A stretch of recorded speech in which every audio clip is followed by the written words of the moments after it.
உங்களுக்கு பெப்சி பிடிக்காதுன்னா நீங்க Coca Cola குடிக்கணும்.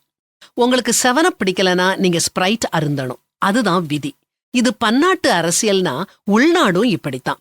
குடிகாரர்களை குடிகாரர்கள்னு சொல்லக்கூடாதாம். குடிக்கிறவங்கள மது பிரியர்கள்னு சொல்லணுமா. அப்படின்னா பாலியல் குற்றவாளிகளை எப்படி சொல்றது? காம பிரியர்கள்னு சொல்றதா அல்லது காமம் மிகுதியானவர்கள்னா?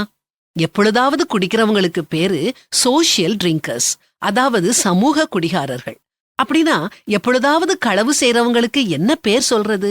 சமூக திருடன்னா? எப்போதாவது லஞ்சம் வாங்குறவங்கள என்னன்னு சொல்றது? தவறுகளை நாம ஒருபோதும் நியாயப்படுத்த கூடாது. தவறுகளை தவறுன்னு சொல்லி பழகணும். பிள்ளைங்களுக்கும் சொல்லி வளர்க்கணும். அடுத்த தலைமுறைக்கு எது தவறு எது சரின்னு தெளிவா புரிய செய்யணும்.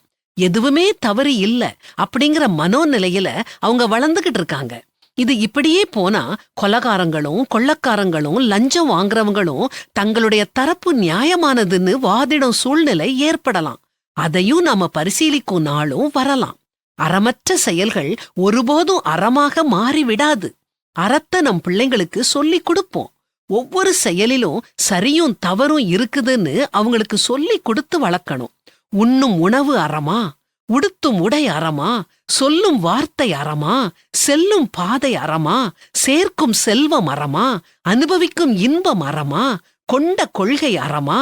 அப்படின்னு யோசிச்சு செயல்பட நாம சொல்லிக் கொடுக்கணும். ஒழுக்கத்தை விட்ட சமூகம் வெற்றி சமூகமா மாறாது. தீமையை நன்மை என்றும் நன்மையை தீமை என்றும் சொல்லி இருளை வெளிச்சமும் வெளிச்சத்தை இருளுமாக பாவித்து கசப்பை தித்திப்பும் தித்திப்பை கசப்பும் என்று சாதிக்கிறவர்களுக்கு ஐயோ அப்படின்னு வேதாகமம் சொல்லுது.